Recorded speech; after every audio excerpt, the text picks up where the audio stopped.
3, 2.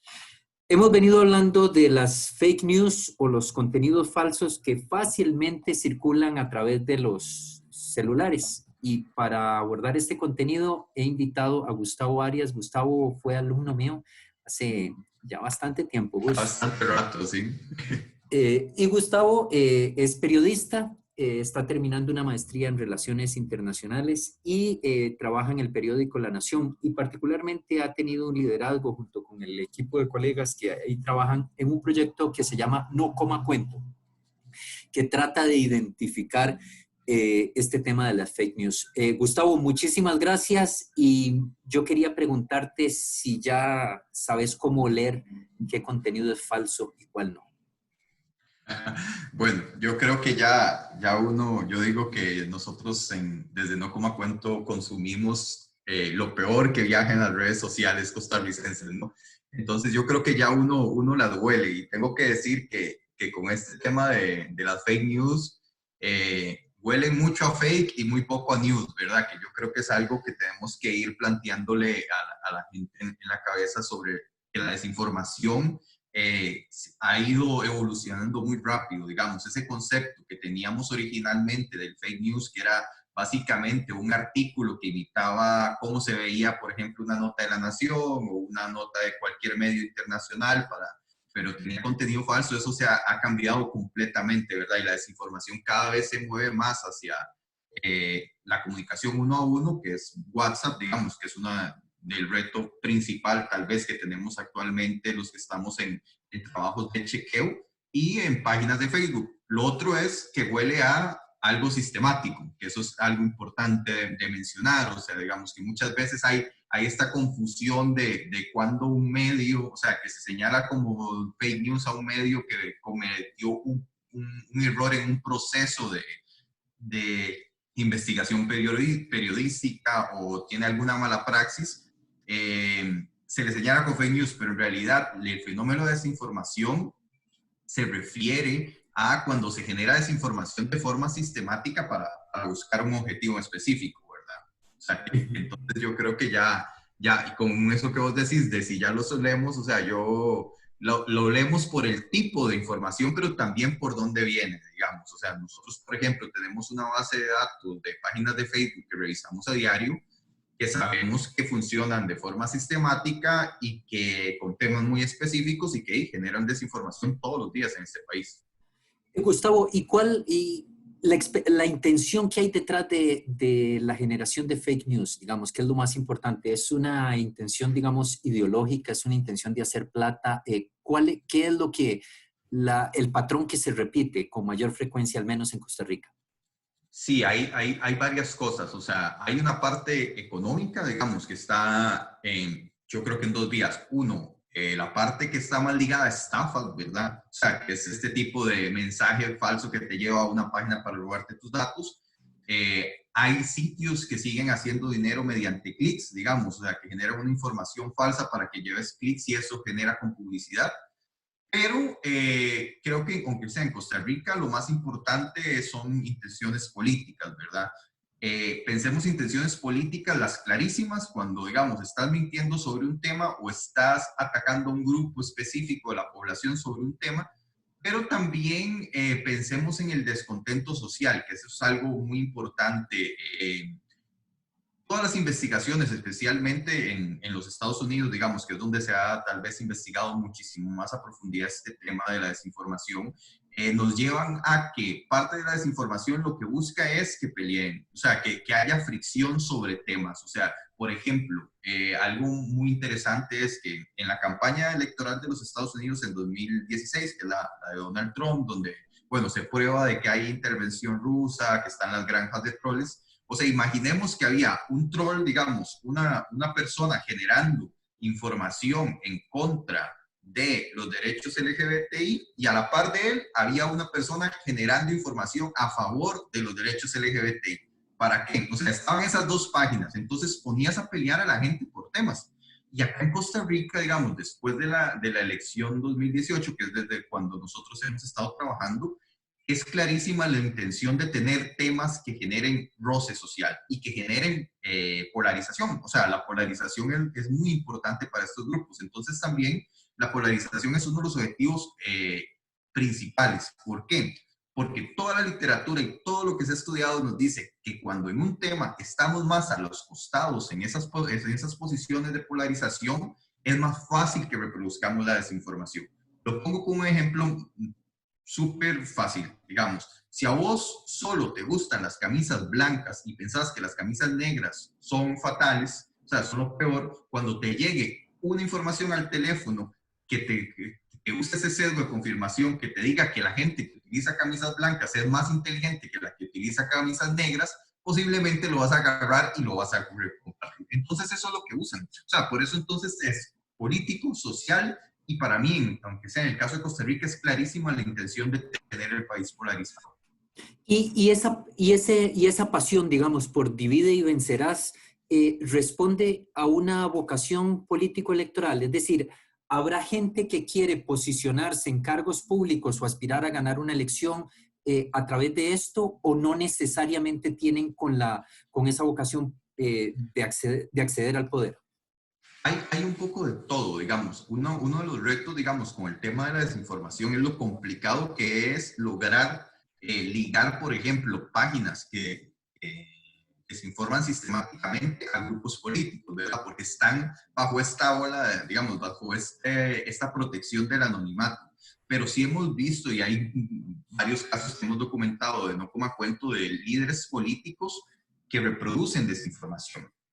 Que si es con fines políticos electorales, yo creo que sí, pero es cierto de que hay grupos que lo hacen sin fines electorales. O sea, por ejemplo, hay varios movimientos, por ejemplo, de anti-inmigrantes, o sea, que siempre han estado ahí dando vueltas, digamos, que tal vez no con fines electorales, pero por ejemplo, nosotros hicimos un reportaje de cómo la marcha xenofóbica de la Merced fue completamente orquestada desde páginas de Facebook con base en desinformación.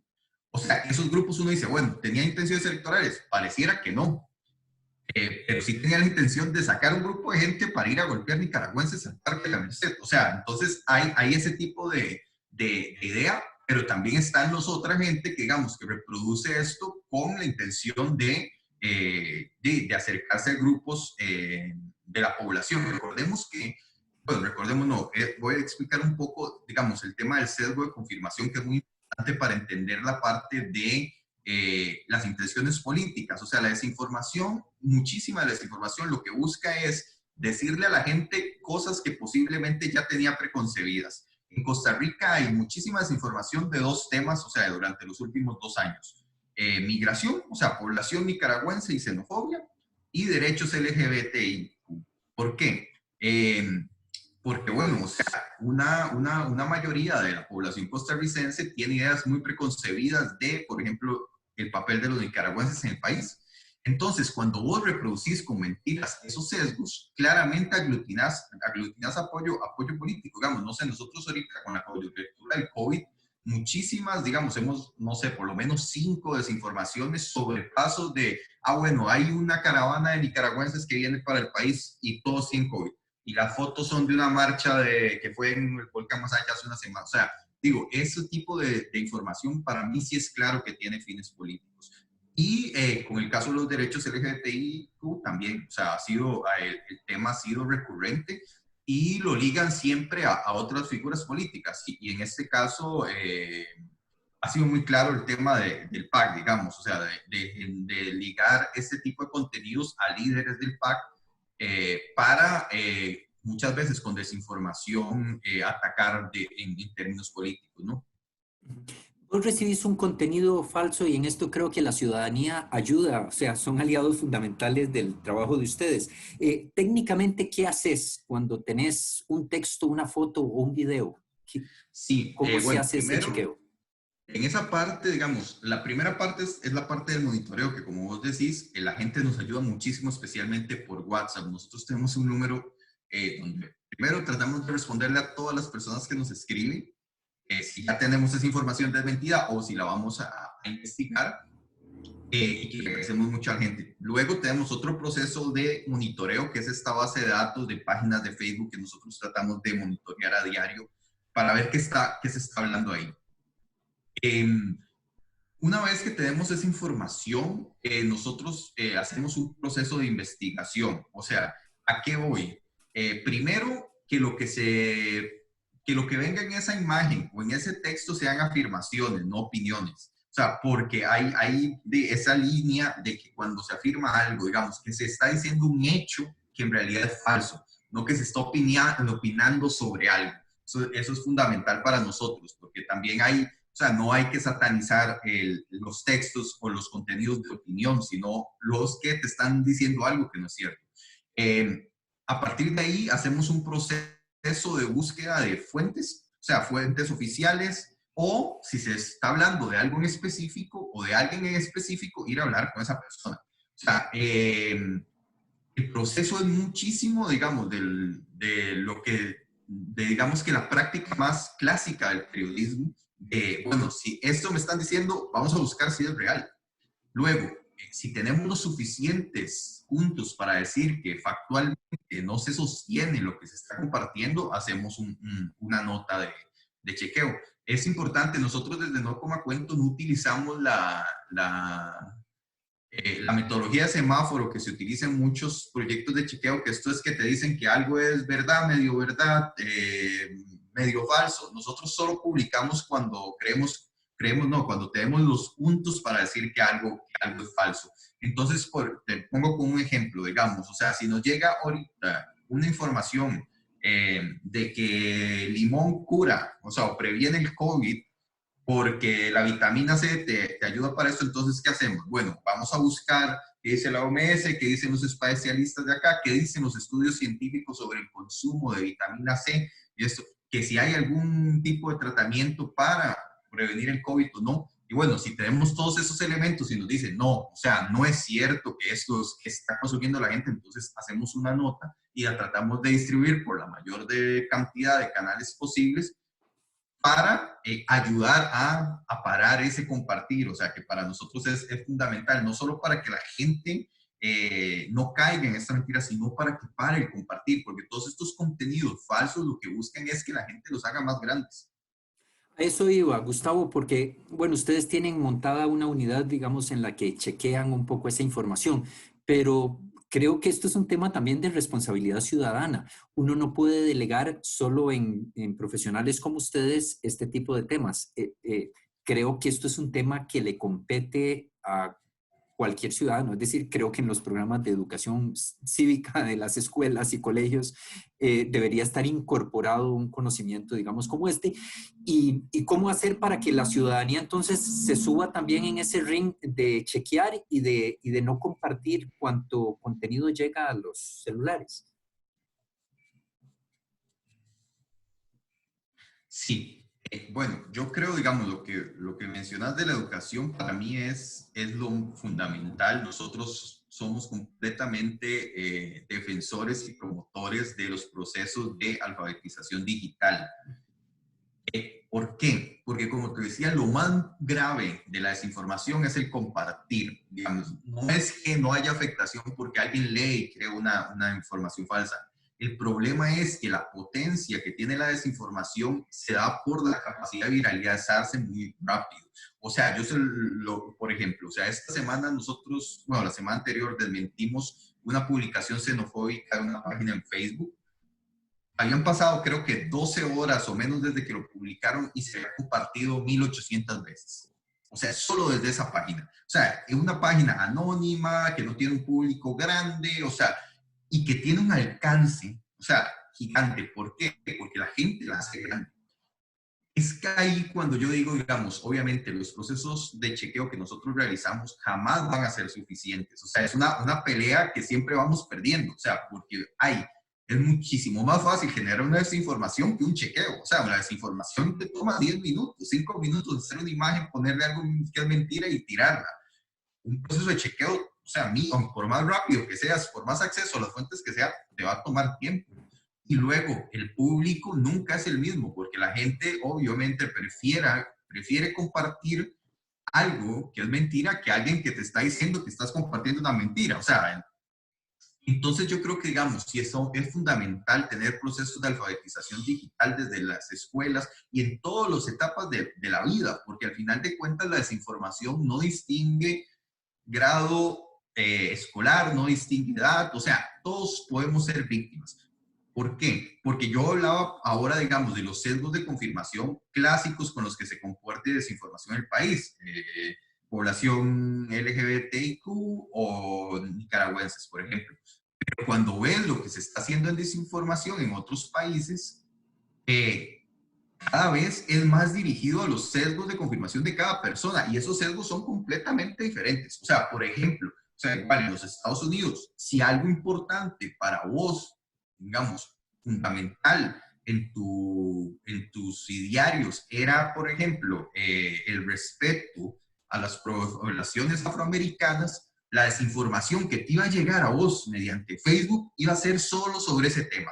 Si algo importante para vos era el tema religioso, solo de ese tema. O sea, cada vez es más específico.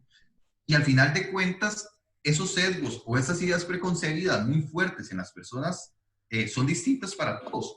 Entonces, solo con procesos de alfabetización digital se puede, uno, entender este fenómeno, pero dos, estar listos para que cuando te llegue algo que coincide demasiado con lo que pensás, por un segundo respires y digas, o sea, ¿esto de dónde viene?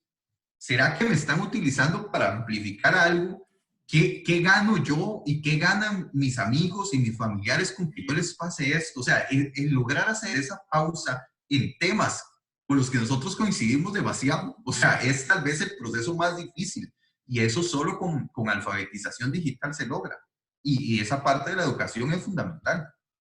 Eso significa, Gustavo, que buena parte de las fake news también me alimentan el ego y me alimentan la burbuja, ahora que hablamos de burbuja, en el mal sentido de la palabra, la burbuja en la que uno se mueve. Y ahí es como la zona de confort en la que yo estoy y de ahí nadie me saca. Completamente. Pensemos, o sea, por eso mencionaba al principio, digamos, que los fake news o la desinformación huele mucho a fake y muy poco a news. O sea, la desinformación está pensada más desde un punto de vista mercadotécnico, digamos. O sea, ¿a qué va? A las emociones, a las cosas que son increíbles, a decirte que lo que vos pensás es así, siempre. O sea, digamos, a reforzarte cosas para que vos lo hagas grande. Parece, eso para qué te lo refuerza? Para que tengas la acción de compartirlo y hacerlo más grande. Te está utilizando para eso. Entonces, es por eso digo que, digamos, esos procesos de educación no son simplemente de que vos puedas ver, bueno, revisar esta fuente, que si esta foto es tal cosa, dudar, que buscar fuentes oficiales, que medios, eso es importante, o sea, pero la alfabetización digital tiene que ir más allá para comprender esta parte, digamos, más psicológica y mercadotécnica de la desinformación y de cómo se utiliza a la gente, porque como te digo, o sea, cada vez hay más uso de Big Data, hay más uso de segmentación para distribuir esa desinformación. Entonces, es un fenómeno que, o sea, por más de que estemos trabajando, va a seguir creciendo y se va a ir especializando cada vez, porque al final de cuentas, es lamentable, pero les funciona. O sea, la gente que está generando desinformación es una inversión relativamente baja para los resultados que puedan tener. Entonces, hay que trabajar en esos procesos de alfabetización digital, como digo, en todos los niveles. O sea, desde niños hasta adultos mayores, o sea, es fundamental que podamos comprender a lo que nos enfrentamos. Y al final de cuentas también, o sea, si hay algo que hemos vivido después de las últimas elecciones, es el experimentar la polarización en diferentes temas. O sea, recordemos, no sé, la reforma fiscal, la crisis migratoria, ahora el COVID. O sea, son normalmente coyunturas en las que el país se polariza muchísimo y la desinformación tiene picos altísimos. O sea, la desinformación siempre viaja entre temas de conversación importantes. O sea, cuando algo se está hablando muchísimo, ahí es donde entra la desinformación. Entonces, al final de cuentas, la desinformación está afectando procesos fundamentales del país y de la democracia y de la vida en sociedad. O sea, no es algo que está abstracto, está presente en todas las decisiones importantes que tomamos como sociedad. Gustavo, creo que como mensaje final hablaste algo importantísimo. ¿De qué me sirve a mí compartir esto con mi familia, con el grupo de amigos? ¿Cuál es la diferencia en darle yo forward al mensaje o reenviárselo a alguien y en decir, no, mejor lo elimino, se queda aquí y no lo comparto? ¿Qué características deberíamos desarrollar, digamos, como los profesionales jóvenes que pronto se insertarán al mercado laboral en esa formación y en esa nueva cultura hacia la distribución de información?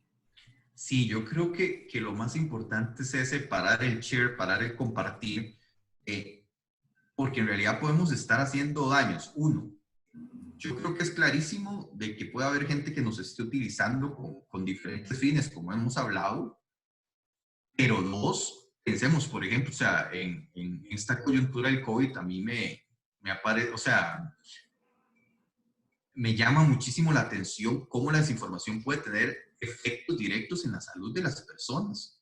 O sea, nosotros llevamos, digamos, desde que arrancó la ola, o sea, en menos de 2 meses y medio, más de 65 chequeos sobre curas falsas, por ejemplo, o que tenés que tomar esto, que el médico italiano me dijo esto, que él es, o sea, no, normalmente, o sea, una parte de la población se lo toma con gracia, pero hay gente que está creyendo esto. Por ejemplo, nosotros esta semana anterior chequeamos una información que circuló muchísimo, que era sobre que unos médicos italianos hicieron unas autopsias y que el COVID ahora era una bacteria y que no tenía afectación en los procesos respiratorios, sino que había que tratarlo con antibióticos, todo este rollo. Esa información, cuando nosotros la publicamos, a mucha gente le puede parecer graciosa, pero si ustedes supieran la cantidad de personas que nos preguntan en el teléfono que si eso es cierto, o sea, que están preocupados por la salud, que posiblemente agarren unos antibióticos y se los tomen, o que creen que si están tomándose un té o un limón, o sea, eso los va a proteger. O sea, digamos, hay afectaciones reales. O sea, recordemos de nuevo, voy a lo de la marcha xenofóbica, hay gente a la que iban a golpear por mentiras. O sea, por ejemplo, las páginas que organizaron esa marcha compartían crímenes realizados por nicaragüenses aquí hace 15 años. O sea, es alucinante. Entonces, al final de cuentas, si nosotros no paramos ese compartir, estamos alimentando esos efectos. No solo es que nos estén utilizando con fines políticos, electorales, o sea, no solo en Costa Rica, o sea, por ejemplo, lo que está pasando en España con el tema del COVID y el uso político de la pandemia o sea, es alarmante, digamos. O sea, cómo utilizas una pandemia para jalar gente a tus molinos, digamos.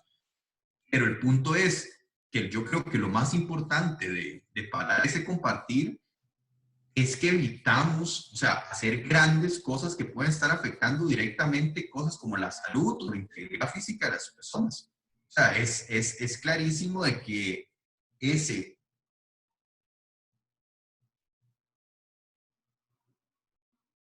la forma de cortarle las alas a quienes están generando desinformación sistemáticamente. Porque al final de cuentas, todas estas páginas pueden existir, pero si están hablando a la misma gente, son grupos reducidos. El problema es cuando, por ejemplo, lo que mencionaba, o sea, que una página de 5,000 personas, una publicación se comparta 1,800 veces y esas 1,800 veces mínimo la vieron 5 personas en cada una. O sea, ahí sí estamos hablando de una multiplicación, ¿verdad? O sea, entonces ese compartir es lo que hay que parar. Y lo otro, yo creo que ya a nivel personal, para nosotros, o sea, no hay nada, yo creo, peor que darse cuenta que estás cayendo. O sea, que al final de cuentas hay gente que te está utilizando para hacer grandes mentiras. O sea, y yo lo veo, digamos, siempre que publicamos chequeos, hay un montón de gente que la reacción es taguear al amigo que posiblemente se lo pasó, taguear al familiar que se lo pasó.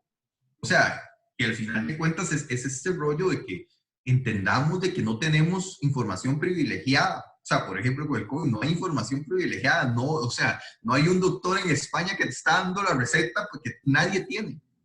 Y pasarle eso a nuestros familiares o amigos lo que hace es hacer, o sea, todo mucho más grande y complicar la situación. Muchísimas gracias, Gustavo. De verdad, un gusto aprender bastante de todo este tema que para mucha gente en este país todavía es un tema nuevo y al que hay que ponerle la atención. Muchísimas gracias y ojalá que podamos vernos más adelante. Gracias. Mucho gusto, con mucho gusto.